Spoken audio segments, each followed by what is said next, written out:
पूजनीय संत समाज, सज्जनों और देवियों, सदगुरु कबीर साखी प्रकरण में कहते हैं, द्वारे तेरे राम जी मिलहु कबीरा मोहि, तैं तो सब में मिल रहा, मैं न मिलूंगा तो। कबीर साहब कहते हैं, ऐ लोगों, तुम्हारे दरवाजे पर राम जी खड़े हैं। द्वारे तेरे राम जी, तेरे दरवाजे पर दूर से आकर के राम जी खड़े, और वो कहते हैं आकर के तुम लोग मुझसे मिल लो। तो अंदर वालों ने कहा कि महाराज, पता नहीं कहाँ से आप आए हैं, कितनी दूर से आए, तो थोड़ा कष्ट और उठाइए, अंदर चले आइए। राम जी ने कहा, तैं तो सब में मिल रहा, तू तो सब में मिल रहा है, इसलिए मैं न मिलूंगा तो मैं तुमको नहीं मिलूंगा। राम जी साकेत लोक में रहते हैं सगुण उपासकों के ख्याल से, और साकेत लोक बहुत दूर है, पता नहीं कितनी दूर है, और वहां से यहां आए, आपके दरवाजे पर खड़े हैं और कहते हैं मैं तुम्हारे दरवाजे पर आ गया हूं, मिल लो।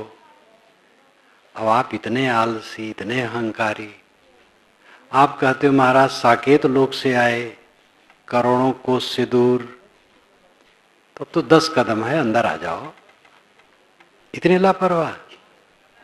तो राम जी ने कहा, भाई मैं इतना कष्ट सह के आया, मैं सोचा तुमसे मिल लूं, तो तुम्हें थोड़ा कष्ट उठाना चाहिए। मैं करोड़ों किलोमीटर से आया हूं और तुम 10 कदम नहीं आ सकते हो और कहते हो आकर के अंदर में मिलो, तो मैं नहीं मिलूंगा। ये अलंकारों में कथन है। राम किसी बाहर लोक में नहीं है, सबके दिल में है। जिस राम को कबीर कहते हैं वह राम सबका अंतरात्मा है, और जो सगुण उपासना मानते हैं अंत में वो भी यही कहते हैं। साकेत लोक बाहर नहीं, हृदय ही साकेत लोक है, हृदय ही शिव लोक है, हृदय ही ब्रह्म लोक है, हृदय ही गोलोक है। जन्नत और स्वर्ग हृदय ही में, बाहर नहीं। वेद का मंत्र मुझे याद आया, अष्टाचक्रा 9 द्वारा देवानाम पूर्योध्या, तस्याम हृदय कोश स्वर्गो सावृता। 8 चक्र 9 द्वार वाली देवताओं की अयोध्यापुरी ये शरीर है, उसमें सोने का खजाना है। जो उसे समझ लेता है स्वर्ग पा जाता है। वो ज्योति से आवृत है, जगमगा रहा है।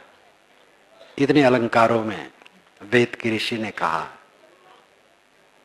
अयोध्या शब्द चारों वेदों में मुझे यही मिला है, लेकिन मैं गारंटेड नहीं कह सकता हूं, क्योंकि वेद के मंत्र पर इतना ध्यान दे पाया हूं कि कहीं अयोध्या और न हो, ये कैसे कहूं। वेद बहुत विस्तृत है, लेकिन जहां तक मुझे अंदाज है अयोध्या शब्द यही है, अथर्ववेद में आता है। मैंने अपने वेद में लिखा भी है, जो मेरा लिखा हुआ वेद क्या कहते हैं पुस्तक है, और उसका 3रा संस्करण छप गया है। अष्टाचक्रा 9 द्वारा 8 चक्र शरीर में माना है, ये बहुत पुरानी मान्यता है। टट्टी की जगह से खोपड़ी तक, मूलाधार, स्वाधिष्ठान, मणिपुर, अनाहत, विशुद्धि, आज्ञा, सहस्रार, सूरत कमल। सूरत कमल खोपड़ी में है, और मूलाधार टट्टी की जगह में है, और बाकी 6 बीच में माने गए हैं। सब काल्पनिक है, लेकिन ये कल्पना बहुत पुरानी है। 8 चक्रों वाला और 9 द्वारा, 2 आंख, 2 नाक, 2 कान, टट्टी पेशाब की जगह और मुख, ये 9 द्वार। अष्टाचक्रा 9 द्वारा देवानाम पूरी योद्धा, देवताओं की अयोध्या पूरी ये शरीर है। देवता कौन है? मन इंद्रिया। ये मैं अपनी कल्पना से नहीं कहता हूं, वैदिक प्रमाण से कहता हूं।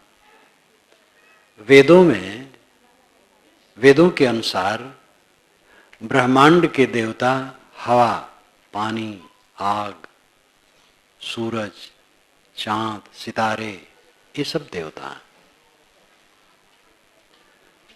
और पिंड के देवता इंद्रियां और मन है।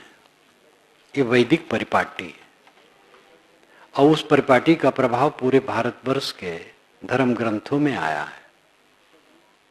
शरीर रूपी अयोध्या के जो देवता हैं वही इंद्रिय और मन है। देवानाम पूर्योध्या, अष्टाचक्र 9 द्वारा देवानाम पूर्योध्या, 8 चक्रों 9 द्वारों वाली देवताओं की अयोध्यापुरी ये शरीर है। तस्याम, उसमें हिरण्य कोश, सोने का खजाना है। और सोने का खजाना क्या है? ये आत्मा, जिसको सदगुरु ने अंतर ज्योति कहा है।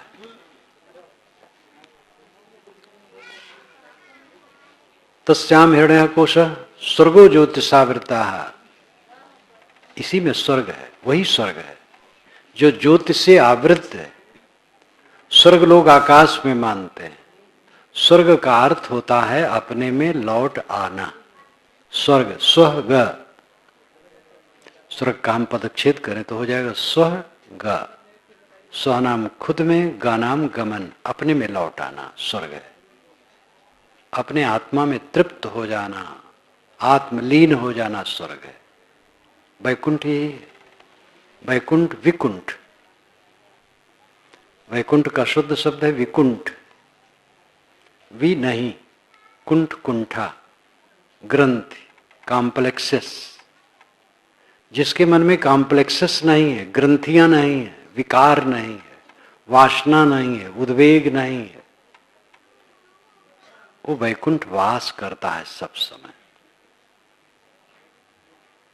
नींद खुले और मन में कोई झटका ना हो, तनाव ना हो, किसी से कोई तनाव ना हो। संसार में सांप बिच्छू मिलेंगे, बचा के चलना है। ये संसार ऐसा नहीं है कि आप चाह रहे हैं वहां बिल्कुल सब निर्मल रहे।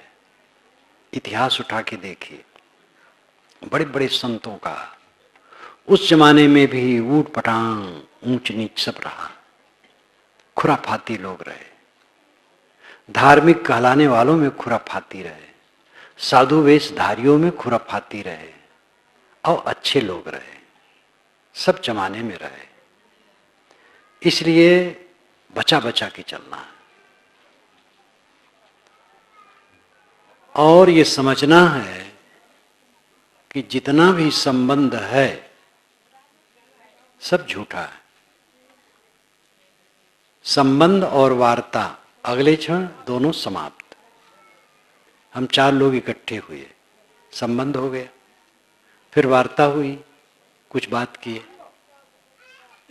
उसके बाद दोनों खत्म। और उस वार्ता के असर को लेकर के हमारा दिमाग अच्छा हुआ और खराब हुआ। अच्छी वार्ता हुई तो मन में सुगंधी रही, बुरी वार्ता हुई तो मन में क्लेश रहा। न वार्ता रहती है न संबंध रहता है। सारा संबंध देखते देखते विलुप्त होता जाता है। स्वर्ग, वैकुंठ, जन्नत सब अपने अंदर है। द्वारे तेरे राम जी। साहब कहते ऐ मनुष्य, तेरे दरवाजे पर राम जी खड़े हैं और कहते आकर के मिल लो। लेकिन आदमी कहता है कि महाराज अंदर आ जाओ, बहुत दूर से आए हो, थोड़ा और आ जाओ। स्वयं उठना नहीं चाहता है। तो राम जी ने कहा तय तो सब में मिल रहा, तू सब में मिला हुआ है, मैं तुमसे नहीं मिलूंगा, अब जा रहा हूं। जो सब में मिलता उससे राम नहीं मिलता है। जो सबसे अपने को अलग कर लेता है उससे राम जी मिलते हैं। भक्ति दुआरा सांकरा, राई दसवीं भाई, मन तो मैगल हो रहा कैसे आवे जाए। उसमें दो न समाए, प्रेम गली अति सांकरी, जामे दो न समाए। यह तो घर है प्रेम का, खाला का घर ना है। शीश उतारे भूई धरे, सो बैठे घर माए। ये खाला का घर नहीं है, खाला यहां गए खूब मस्त खाए पिए मटर गश्ती किए। ये प्रेम का घर है, इसमें सिर उतारना पड़ता है, समर्पित होना पड़ता है। बिना समर्पण के, मैंने कल संध्या में कहा था, बिना समर्पण के पति पत्नी का संबंध मधुर नहीं रह सकता।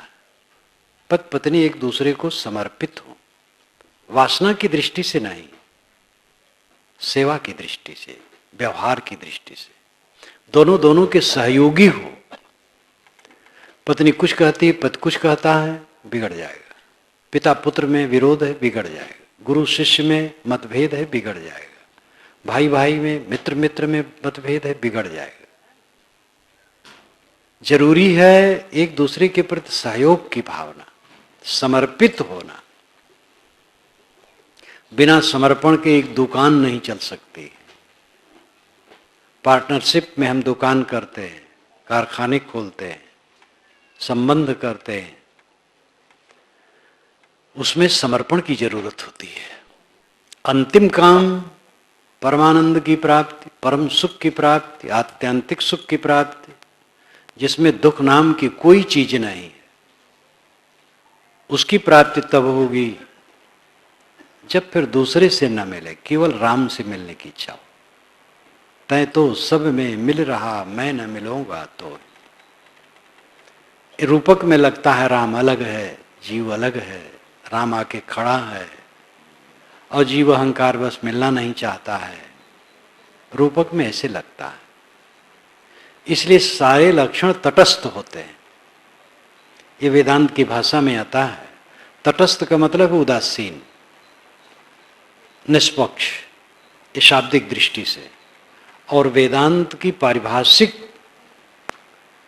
भाषा के अनुसार इसका अर्थ होता है नकली लक्षण, आरोपित लक्षण,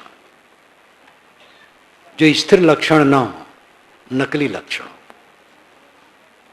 वो तटस्थ लक्षण वेदांत की दृष्टि से कहा जाता है। ये तटस्थ शब्द के भिन्न दो अर्थ। सामान्य रूप में व्याकरण की दृष्टि से तटस्थ का अर्थ है उदासीन, न राग है न द्वेष है, तटस्थ है। तटस्थ का शाब्दिक अर्थ होता है तट के सामने स्थित, तट पर स्थित, तट के सामने नहीं, तट पर स्थित। नदी बह रही है और तट है, तट पर बैठा है, नदी को केवल देखता है, धारा देखता है, तट पर बैठा है, तटस्थ, तट पर स्थित। और इसका भावार्थ हुआ उदासीन। तट पर बैठा व्यक्ति नदी की तरंग मालाओं को देखता है, बहता नहीं, केवल देखता है।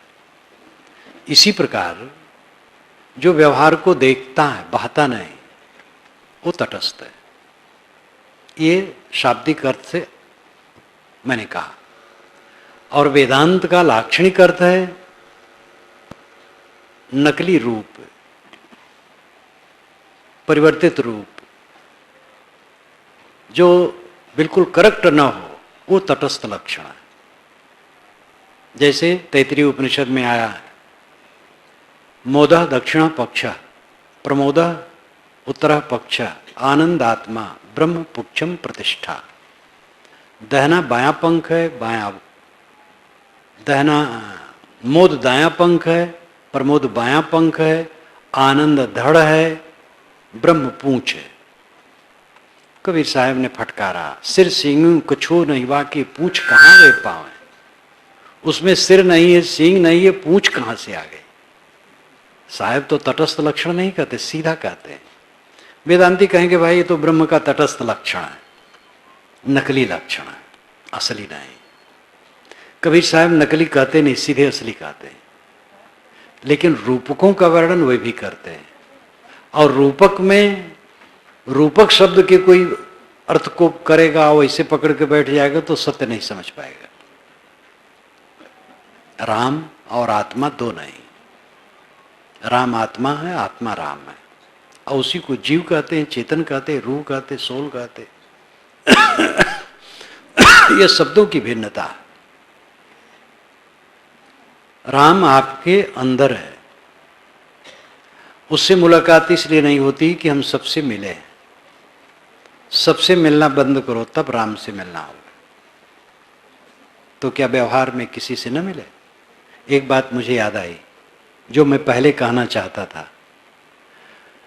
आप लोगों में से किसी को अमर्ष मुझसे नहीं होना चाहिए कि मेरा कुशल नहीं पूछे। जब मुझसे लोग मिलने जाते हैं तो इतनी भीड़ रहती है कि मैं सबसे कुशल कैसे पूछ सकता हूं। और कोई भावुक मन साहब तो हमसे कुशले नहीं पूछे, तो ये अमर्ष न कीजिएगा।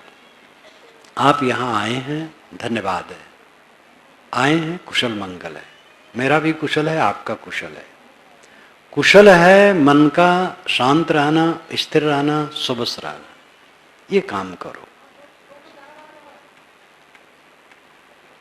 राम और आत्मा एक बात है। राम से मुलाकात होगी जब सबसे न मिले। सबसे न मिलने का लाक्षणिक अर्थ है सब में आसक्त ना हो। किसमें आसक्त हो रहे हैं? क्या आपका है? क्या इस जीवन से सीख नहीं मिली है? बचपना आपका रहा, शिशुपना का तो याद नहीं, बचपना की तो याद है। मुझे तो बचपना की याद है। मैं गांव के पश्चिम, गांव में ही, गली में ही, घर के पास गली में खड़ा था। क्या मेरी उम्र होगी आप इसी से अंदाज लीजिएगा, मुझे ख्याल नहीं है। आगे दिखाई देता था खेत, और खेत में कोई जैसे 18 वर्ष का युवक हो, वो अपने बाएं हाथ के तरफ चल रहा था। सीधे नहीं चल रहा था, बाएं हाथ के तरफ, और उसका मस्करापन रहा होगा। मैं भयभीत हो गया कि ये प्रेत होगा। प्रेत सुन रखा था लोगों से, तो मैं भगा। दिन की बात थी, और घर में घुस गया और माता से कहा, माता वो प्रेत चलता था और बाएं तरफ चलता था, ऐसे ऐसे चलता जा रहा था। तो माता हंसने लगी। अब क्या उम्र होगी? वो कहाँ रहा समय? जवानी आई, वो चली गई। अब तो हमारे शरीर को बूढ़ा कहना चाहिए, क्योंकि 74 चल रहा है, और ये भी नहीं रहेगा। आजकल में खत्म हो जाने वाला 8वां दशक चल रहा है। 8वां दशक जीवन का आखिर माना जाता है आजकल। और इतने दरमियान में कितने लोग मिले जिन माँ बाप ने इस शरीर को जन्माया वे नहीं है। जिन सगे संबंधियों मित्रों के बीच में रहे उनमें अधिकतम नहीं। जिस घर द्वार में जन्मे वो घर द्वार उस ढंग से नहीं, बदल गया। गलियां बदल गई, स्थितियां बदल गई। साधु मार्ग में आए, गुरु जी के दर्शन हुए, गुरु जी की शरण में हो गया।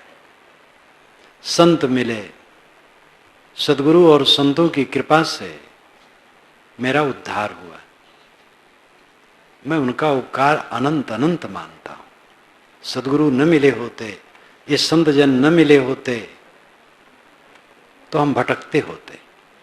हमारे दाहिने श्री निहाल साहब बैठे, हमारे बड़े गुरु भाई। मेरी उम्र 18 वर्ष की थी, उसके अनुसार आपकी उम्र 22-23 की होगी, या जो हो ज़्यादा थे। बढ़ारा आश्रम पर आया पिताजी के साथ। पिताजी पूछ रहे थे, प्रश्न कर रहे थे, आप बड़ी सावधानी से बोल रहे थे। तो मैं कल्पना करूं, हे भगवान, ये कबीर पंथी अवतार नहीं मानते हैं। दीवार पर एक चेहरा अभी प्रकट कर दो तो ये जान लेंगे कि अवतार होता है। मैं मन में कल्पना करूं कि ये लोग अवतार नहीं मानते, और मैं खूब अवतार को मान रहा था और जप रहा था खूब। तो हे भगवान, एक अवतार दीवार में ऐसे दिखा दो तो ये कबीरपंथी लोग जान लेंगे। मैं तो बोल नहीं सका, पिताजी बोलते रहे, बातचीत करते रहे। जब चले तो मैंने कहा ये संत तो बड़े अच्छे लगते हैं लेकिन भगवान को नहीं मानते हैं। राम भगवान है, कृष्ण भगवान है, इनको नहीं मानते हैं। तो उन्होंने कहा ये जो मानते हैं असली भगवान मानते हैं। हमने कहा अच्छा, तो द्वैत अद्वैत विशिष्टाद्वैत का है तो मैं उतना समझ नहीं पाऊं। वो सब कुछ नहीं रहा। हमारे गुरुजी का शरीर छूटे काफी दिन हो गए, करीब 8 हो रहे। हमारे गुरु भाइयों में केवल 2 गुरु भाई बचे हैं। सौभाग्य से दोनों दर्शन दिए। एक बैठे हैं श्री निहाल साहब, एक श्री विमल साहब। बस 2 गुरु भाई बचे हैं पुराने, और कोई नहीं। यहां आए 30वां वर्ष हो रहा है। यहां भी कितने आए और गए, कितने भक्तों में घूमता हूं, घरों में जाता हूं, मेरा निवास होता है, कमरा होता है, वहां की वस्तुएं होती हैं, गलियां होती हैं, सड़कें होती हैं, सब खो जाती हैं। जागृत अवस्था में स्वप्न नहीं रहता है, स्वप्न में जागृत नहीं रहती, सुसुप्त में दोनों नहीं रहते। मैं रहता हूं सब समय। जो सब समय रहता है वही राम है, वही आत्मा है, वही आपका होना है, आपका अस्तित्व है। उसमें रहें, और उसमें तब रहेंगे जो मिलने वाली चीजें हैं इनमें अनुराग न करें, इनमें मोह न करें, इनमें शुद्ध बर्ताव करें। बाहर मन फंसाएंगे, भीतर में प्रवेश नहीं हो पाएगा। पक्का समझ लो, मन हमारा जितना बाहर फंसा रहेगा भीतर प्रविष्ट हो नहीं सकता। बाहर का मोह भीतर प्रविष्ट होने में भयंकर बैरियर है। आपने मोह करके आज तक क्या पाया? हमने क्या पाया? हम और आप सब दुख पाए। दुनिया दुखों से भरी है, सारी चीजें बदलने वाली हैं। मनुष्यों के शरीर बदलने वाले हैं, मन बदलने वाले हैं, अनुकूल प्रतिकूल हो जाते हैं, प्रतिकूल अनुकूल हो जाते हैं, तटस्थ हो जाते हैं, मध्यस्थ हो जाते हैं, बिछुड़ जाते हैं। काल रात दिन सब कुछ को निरंतर पीसता है। हमारे चारों तरफ केवल धूल का अंबार है। शरीर धूल, प्राणी पदार्थ धूल, सब धूल धूल। कुछ दिन के बाद वो धूल होकर के रहेगा। आज समझ में नहीं आता।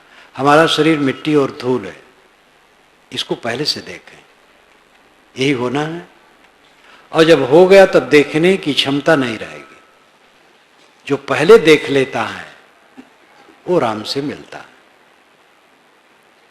जो बाहर उदास हो जाता है उसके अंदर में ज्योत जगती है। वेद के ऋषि ने कहा, हिरण्मयन पात्रेण सत्यस्यापि हितम मुखम तत्त्वं पूषन्न पाविरण सत्य धर्माय दृष्टे। हिरण्मयन पात्रेण, सोने के बर्तन से, सत्यस्यापि हितम मुखम, सत्य का मुख अपहित ढका, तत्त्वं पूषन्न पाविरण। पूषण जो सबका पोषण करे वो पूषण है। सूरज को पूषण कहते हैं क्योंकि वो सबका पोषण करता है। अपनी किरणों से पानी को सोख कर आकाश में ले जाता है, बरसाता है, तो सबका पोषण होता है। और सृष्टि की सारी वस्तुओं को अपने प्रकाश से मजबूत करता है, स्वस्थ करता है। इसलिए सूरज को राधापति कहा गया है वेद में। राधा का मतलब है धन। राधापति सूर्य, पूषण सबका पोषण करने वाला। लेकिन इस शरीर में पोषण कौन है? आत्मा। यही ज्ञान विज्ञान का पोषण करता है। सारा ज्ञान विज्ञान इसी से उद्भव है। तत्त्वं पूषण अपाविरण। तत् उसे, उस सोने के बर्तन को, तुम तू, पूषण आत्मा, अपाविरण हटा दे। क्यों हटा दे? सत्य धर्माय दृष्टे। सत्य और धर्म के दर्शन के लिए। हमारा सत्य और धर्म चमक दमक से छिपे हैं। चमक दमक यही जो बाहर की चीज, मकान, जमीन, प्राणी पदार्थ, आश्रम। गृहस्थ विरक्त दोनों के लिए बात एक है, दो नहीं है। गृहस्थों का घर परिवार, साधुओं का मठ आश्रम और समाज, दोनों जगह बंधन है। गृहस्थ लोग घर में मोह करेंगे तो बंध जाएंगे, और हम लोग आश्रम में मोह करेंगे तो मुक्त हो जाएंगे। गृहस्थ लोग बाल बच्चों में मोह करेंगे तो बंध जाएंगे, और हम लोग शिष्यों में मोह करें तो मुक्त नहीं होगा, हम भी बंधेंगे। कानून सब पर बराबर है, प्रकृति का विधान दो नहीं, सबको सावधान रहना है। यहां किसी का कुछ नहीं, यही परम सत्यता है। पूरे जीवन में दुख के अलावा कुछ मिलने वाला नहीं। जो मिलता है अनुकूल मिलता है, प्रतिकूल मिलता है, उसमें राग होता है, द्वेष होता है, और इसी का जखीरा, संस्कारों का जखीरा समूह मन में इकट्ठा हो जाता है, और कांटे के समान रात दिन गढ़ता है।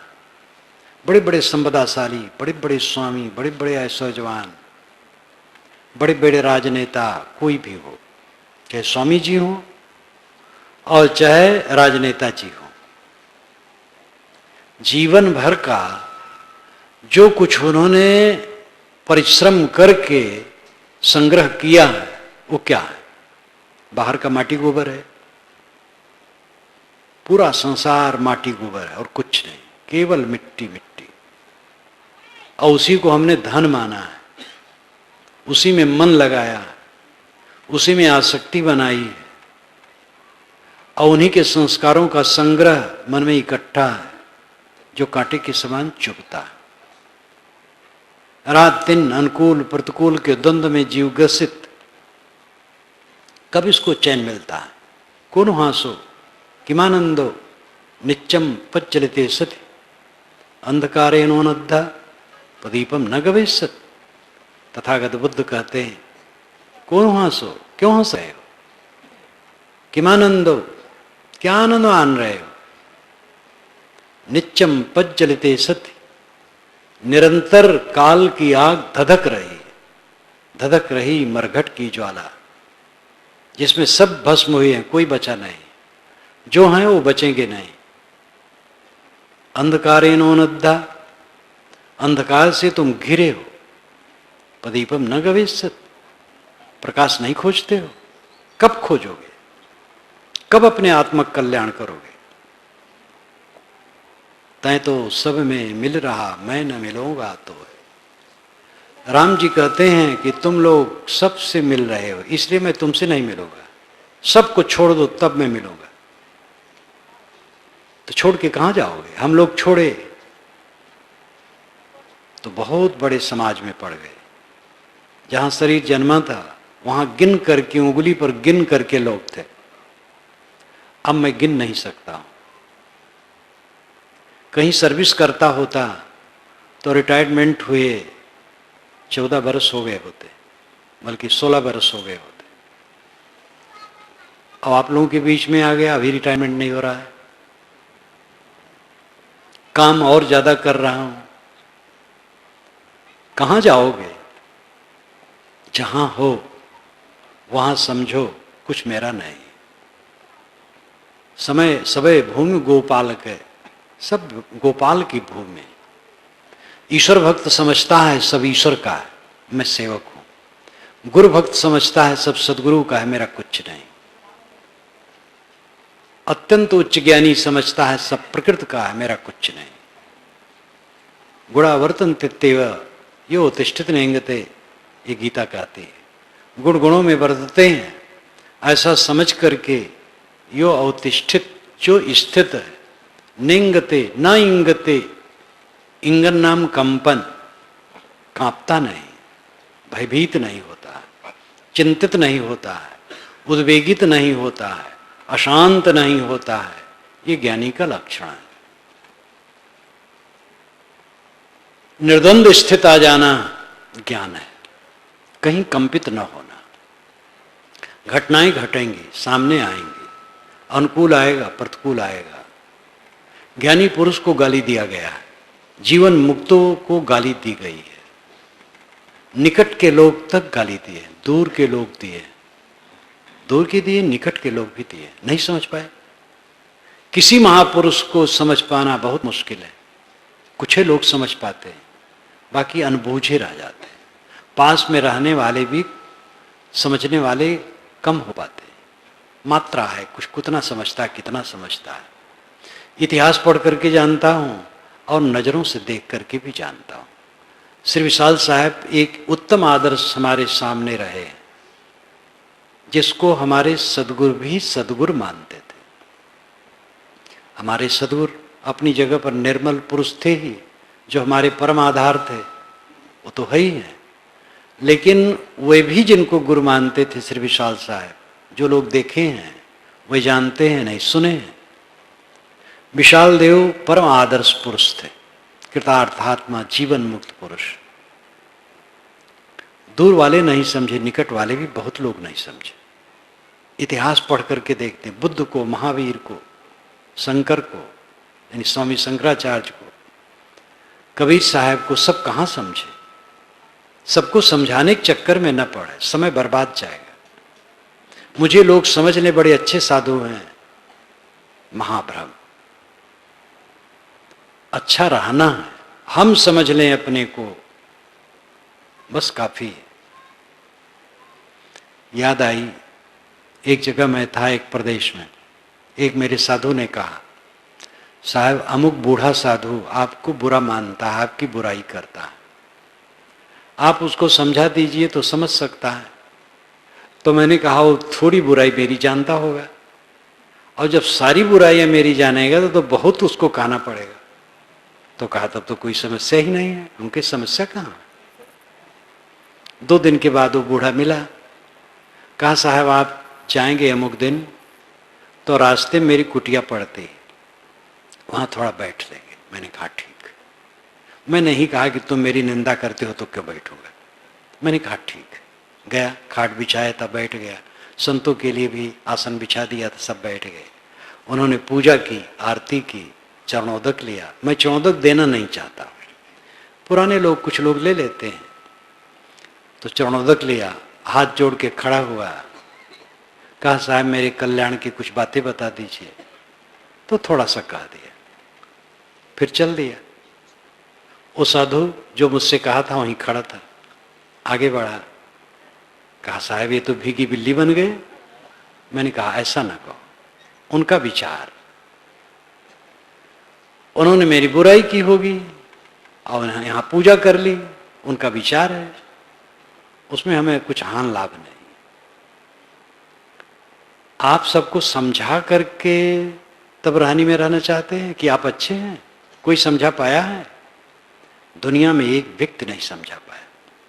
गोस्वामी जी का एक दोहा है, अबजस जोग की जानकी, मणि चोरी का कान, तुलसी लोक रिझाई वो, करस कातबो नान। क्या जानकी जी अबजस के योग थी? और क्या श्री कृष्ण महाराज ने मणि की चोरी की थी? दोनों बातें गलत है। तुलसी लोक रिझाई वो, करस कातबो नान। गोस्वामी जी कहते हैं दुनिया को खुश करना वैसे है जैसे करस कातबो नान। करस नाम खींच करके, नान नाम पतला। कोई खींच करके तकली चलावे और सूत काते जल्दी जल्दी, तो महीन सूत नहीं बनेगा। महीन सूत के लिए बहुत धीरज रखना पड़ेगा। बहुत बढ़िया रुई होती है और बाएं हाथ से उसको संभाला भी जाता है, सूत को बीच बीच में, और काता जाता है। और इस प्रकार धीरे धीरे महीन सूत बनता है। तेज काते और महीन सूत काते, ये असंभव है। तैसे सब लोगों को अपने विषय में बता दे कि हम अच्छे हैं, यह असंभव है। महाराज राम की निंदा पूरी अयोध्या में हो रही थी। धोबी ने ताना मारा, धोबी की पत्नी रूठ करके चली तो कहा जाओ, हम राम नहीं हैं कि सीता लंका में रही 22 महीने और फिर ले आए, मैं नहीं रखूंगा। तो किसी से सुने गुप्तचर से राम तो उदास हो गए। ये वाल्मीकि रामायण में कहीं नहीं, ये तो छोटे काव्य में पीछे कहा गया। वाल्मीकि रामायण की हकीकत है, चाहे वो उस ढंग से लिखा गया हो कि वास्तविकता जचे और चाहे घटना हो, लेकिन हृदय द्रावक है। भोजन करके राम जी बैठे थे, शाम का रात में टाइम था, रात का टाइम था। उनके कुछ मित्र थे जो तनख्वाह शुदा थे, उनको तनख्वाह मिलती थी लेकिन मित्र का दर्जा रहता था। वह हंसी विनोद करके उनको खुश करते थे, क्योंकि राजा दिन भर राजकाज में व्यस्त रहता है और उसका दिमाग अशांत रहता है। तो शाम को कुछ हंसी विनोद करके उसके दिल को बहलाने वाला होता था राजों के पास। वे सब मित्र थे, वो उनसे पूछने लगे, राम जी, ऋषियों के आश्रम में, चौराहों पर, अयोध्या की गलियों में, दुकानों पर, जगह जगह मेरे लिए क्या चर्चा है? मेरी पत्नी के लिए, माताओं के लिए, राजकाज के लिए क्या चर्चा है? मित्रों ने कहा, सब चर्चा बढ़िया है, एक चर्चा खराब है, वो हर जगह खराब है, कि सीता जी लंका में इतने दिन रही रावण के घर, राम ने फिर पत्नी बना लिया, हम लोगों की दशा क्या होगी? हम लोग भी स्त्रियां कहीं भी रहें फिर पत्नी बनाना पड़ेगा। इतना सुन करके राम जी को जैसे सांप छू जाए, और उन्होंने तुरंत कहा, सब जाओ, सबको भेज दिया। शत्रुघ्न, भरत, लक्ष्मण तीनों को बुलाया, कहा, देखो मैं कुछ कहने जा रहा हूं, तुम लोग इसमें प्रश्न नहीं कर सकते हो। सुबह लक्ष्मण सुमंत को ले लो, रथ ले लो। सीता कहती थी कि ऋषियों के आश्रम में एक रात घूमने की इच्छा है और ऋषि पत्नियों को कुछ दान करने की इच्छा है, तो तुम ले जाओ, कह दो कि वही घुमाने ले जा रहे हैं। गंगा पार वाल्मीकि का आश्रम जिस वन में है वहां ले जाके बैठा देना और छोड़ देना, और कह देना कि अपवाद के डर से राम ने तुम्हें सदा के लिए त्याग दिया। इसमें कोई उत्तर नहीं देता है, और जो घटना घटी बड़ी द्रावक है, वो सब कहने का अवसर भी नहीं। मैंने रामायण रहस्य में लिखा है। निष्कासन उचित है अनुचित है, इस पर अब यहां विवरण देने की जरूरत नहीं। बात तो यह है कि अयोध्या के लोग राम सीता को नहीं समझ सके। आपके गांव में, आपके शहर में, आपके मोहल्ले में आपको कोई नहीं समझ सकता हो, आपको अमर्ष क्यों करना चाहिए? राम को अयोध्या वाले नहीं समझ सके, सीता को अयोध्या वाले नहीं समझ सके, इसलिए सीता भक्त, मैंने सुना है कि सीता भक्त अयोध्या और राम ये दो शब्द नहीं कहते। सीता भक्त का एक संप्रदाय होता है, मैंने देखा नहीं, सुना है। उनके सामने कभी कोई अयोध्या कह दे नाखुश हो जाते हैं, मत लो नाम, जहां के लोगों ने हमारी माता को निकलवा दिया।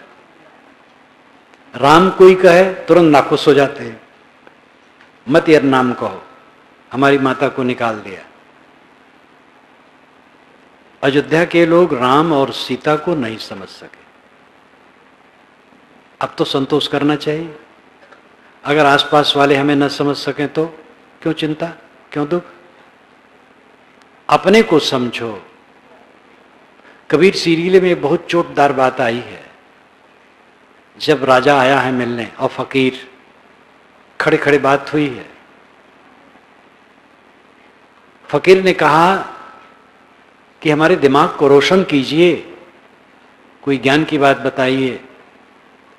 तो उन्होंने कहा, मालिक को आप जानते हैं? तो कहा, मुमकिन है। आपको मालिक जानता है? बेशक।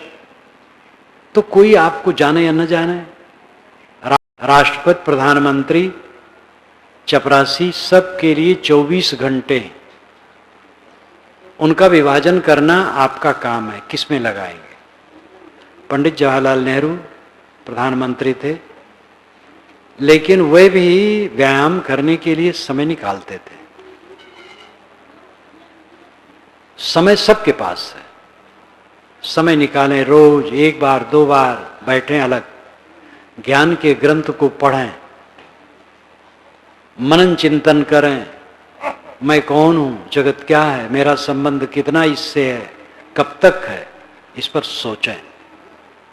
रोज रोज अंत का दिन आ रहा है। ज्यों कोरी रेजा बुने, नीरा आवे छोर, ऐसा लेखा काल का, दौड़ सके तो दौड़। ज्यों कोरी रेजा बिने, कोरी हिंदू जुलाहे को कहते हैं, जुलाहे मुसलमान को कहते हैं। मुसलमान जुलाहा, मुसलमान बुनकर जुलाहा, हिंदू बुनकर कोरी। जो कोरी रेजा बुने, जैसे जुलाहा थान बुनता, रेजा नाम थान, थान कई गज का होता है और उसका ताना रहता है, लिपटा रहता है आगे डंडा में, और बाना दोनों तरफ से एक एक सूत वो डालता है। एक एक सूत पढ़ते पढ़ते 30-30, 40-40 गज का थान बुन जाता है। जो कोरी रेजा बुने, नीरा आवे छोर, धीरे धीरे छोर निकट आता जाता है। ऐसा लेखा काल का, दौड़ सके तो दौड़। काल का हिसाब ऐसे है, दौड़ना हो तो दौड़ लो, काम करना हो तो कर लो। मौत सबके निकट है, एक दिन मौत सब कुछ छीन लेगी और किसी का कुछ नहीं रहेगा। रामायण की वो कहानी मुझे बड़ी जोरदार लगती है। लक्ष्मण को बाण लगा, वो मूर्छित हो गए। समझदारों ने बताया, सेना में डॉक्टर रहते हैं, वैद्य रहते हैं, उन्होंने बताया कि सूर्य उगने के बाद इनकी जान नहीं रह जाएगी, सूर्य उगने के पहले चिकित्सा हो जानी चाहिए। और इसका एकमात्र साधन सुखेण वैद्य के पास है, जो रावण का वैद्य। हनुमान जी उड़े आकाश में और सुखेण वैद्य के दरवाजे पर उतरे। रात का समय था, मसाल जला करके दवाई कूट रहा था बरामदे में। ये पहुंचे, बताए। उसने कहा, भाई ये कैसे हो सकता है, दुश्मन के दल में दुश्मन के भाई की चिकित्सा करने में जाऊं, ये कैसे हो सकता है। हनुमान जी कोई ऐसे वैसे नहीं थे, विद्वान थे। उन्होंने कहा, वैद्य के लिए हित और दुश्मन कोई नहीं होता है, वैद्य सबका होता है। सुखेड़ ने कहा, आपका तर्क ठीक है, नीति के अनुसार है, लेकिन जिस तरह युद्ध आमने सामने है, ऐसी अवस्था में दुश्मन के दल में चिकित्सा करने जाना असंभव है। तो कहीं नहीं जाएंगे तो हम जबरदस्ती ले चलेंगे। कहीं कैसे ले चलोगे, कहीं देख लो, कहीं कैसे ले चलोगे। उस हनुमान जी बरामदे से कूदे नीचे और नींव में हाथ डाले और पूरा मकान चरचरा के उखाड़ लिए। उसने कहा हाँ, वो करते रह गए, लेके उड़ गए। और बेचारे हाँ करके कूदे तो गिर के मर जाए, तो फंस गए। ये काव्य है, ऐसा होता नहीं। लेकिन मौत इसी ढंग से आएगी, आएगी, कहेगी चलो। आप कहेंगे अभी कुछ काम बाकी है, वो कहेगा नहीं। आप कहेंगे भाई नोटिस देते, काम कर लेता। वो कहेगी मैंने कई नोटिसें दी हैं, बाल पकने लगे हैं, दांत उखड़ने लगे हैं, चाम में सिकन आई है, कई नोटिसें मैंने दी, अब वारंट है। और मौत ले चलेगी, आप हाँ करते रह जाएंगे। अब उस दिन कुछ करते धरते नहीं बनेगा। इसलिए पहले का साहब कहते हैं, तब चेती हो जब तजी हो प्राणा, भयान तब मन पछताना। तब चेतोगे जब प्राण छोड़ोगे, तब तो मूढ़ बन जाओगे और पश्चाताप होगा और मर जाओगे। जगने की जरूरत है। समय जितना बाकी है साधना में लगाओ। गृहस्थ विरक्त सब, राम रहस्य साहब ने गृहस्थ विरक्त सबके लिए कहा है। दोनों को बंधन बताया है, दोनों के लिए बताया है शुद्ध पारखी संत, दोनों के कल्याणदाता हैं, गृहस्थ विरक्त दोनों के। हम लोग घर छोड़ करके कपड़ा पहन लिए तो इससे साधु नहीं हो।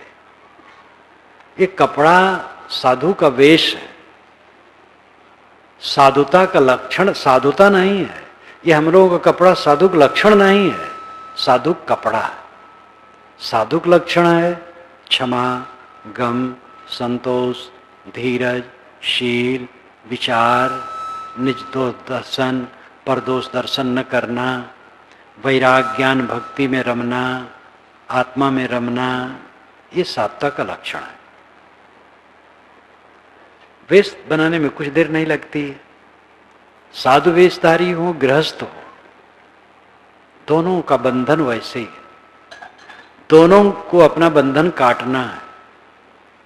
इसी जीवन में रहते रहते चित्त विश्राम पा जाए, चित्त में उद्वेग न हो, अशांति न हो, पीड़ा न हो। ऊंच नीच स्थितियां आए, सबको धीरज से सह ले, उसमें व्याकुल न हो, उद्वेगित न हो, शांति बनाए रखे और सबकी क्षणभंगुरता निरंतर देखे। उदय और व्यय, तथागत बुद्ध की भाषा में उदय और व्यय। जो उदय होता है उसका व्यय होता है। उदय होना, निर्मित होना, व्यय होना, नष्ट होना। नित उत्पत्ति नित परलय हुई। साहब ने कहा उत्पत्ति परलय देव दिखाई, करहु राज सुख बिल सो जाई। आओ मेरे पास, मैं तुम्हें उत्पत्ति प्रलय दिखा दूं, फिर तो राज्य करो, सुख भोगो।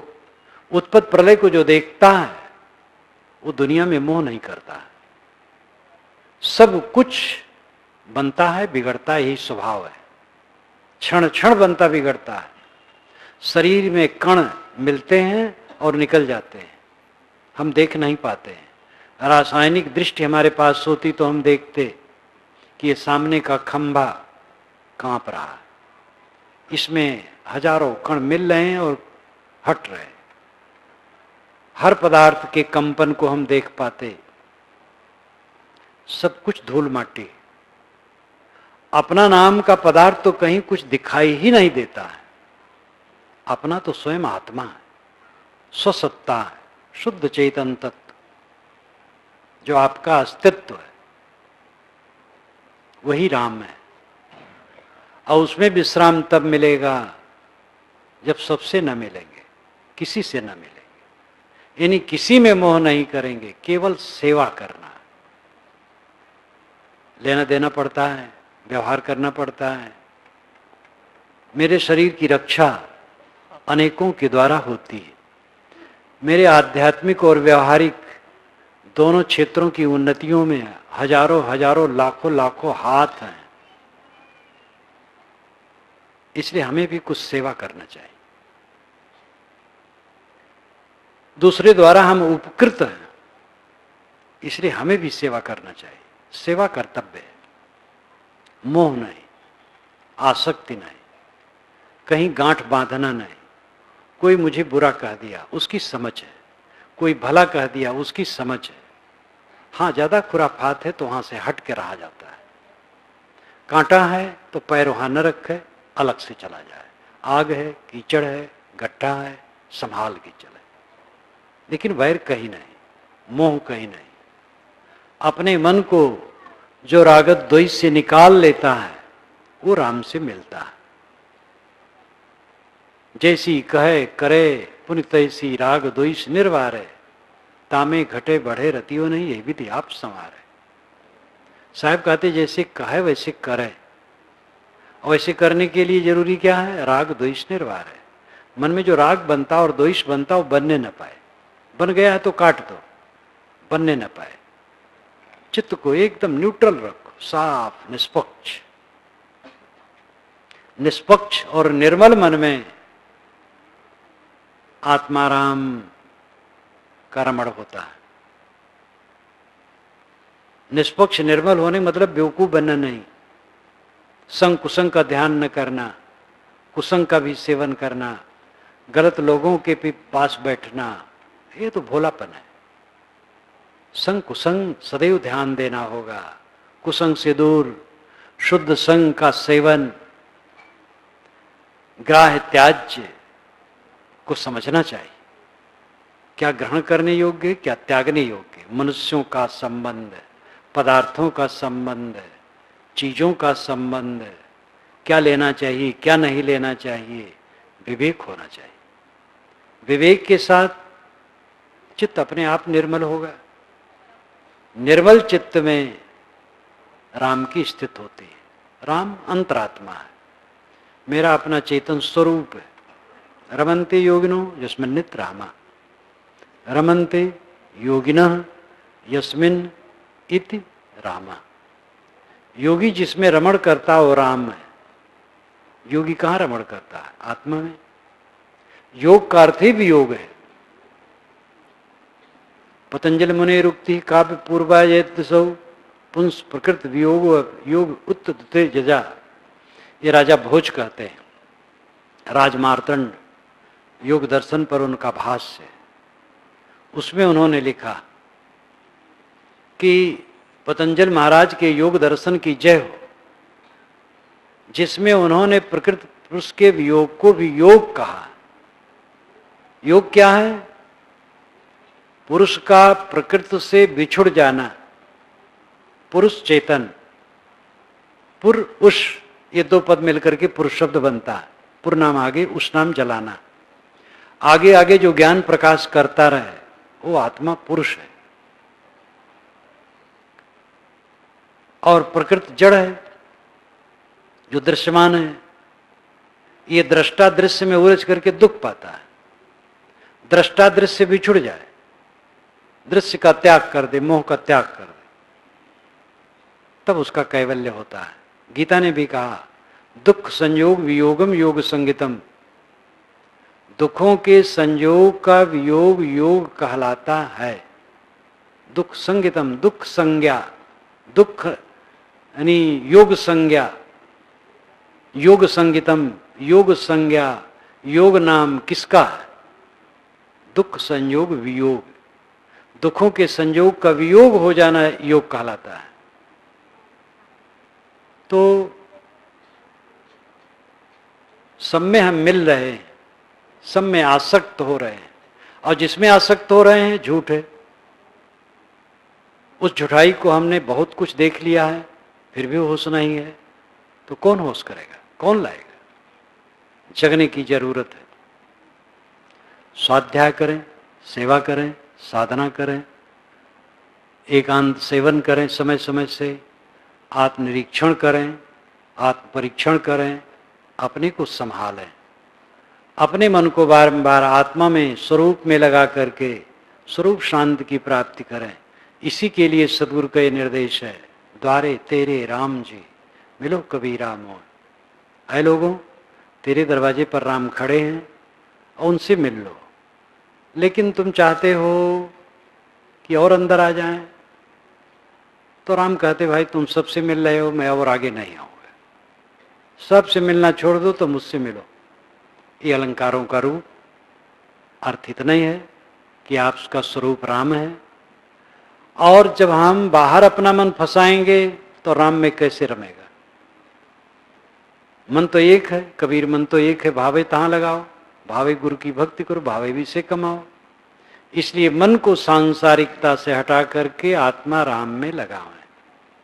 धन्यवाद।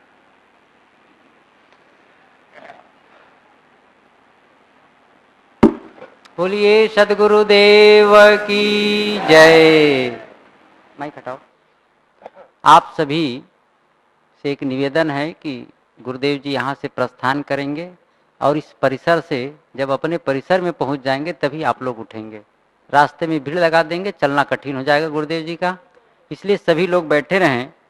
गुरुदेव जी के जो विचार अभी आप लोग श्रवण किए हैं, ये सब पुस्तकों में और विस्तार से है। कई पुस्तकें यहाँ, जो पुस्तकें यहाँ लगी हुई हैं उससे बहुत लोग परिचित हैं। नए प्रकाशन के विषय में भी वहाँ चार्ट टांग दिया गया है, आप लोग स्वयं वहाँ जाकर के पता करें। बीजक व्याख्या, बीजक की एक साखी, अभी आप लोग गुरुदेव जी बीजक की एक साखी पर विस्तृत विचार दे रहे थे, आप उससे और विस्तार से 2 खंडों में व्याख्या है। आप संपूर्ण विचारों को कबीर साहब जी के जानने के लिए बीजक व्याख्या अवश्य पढ़ें।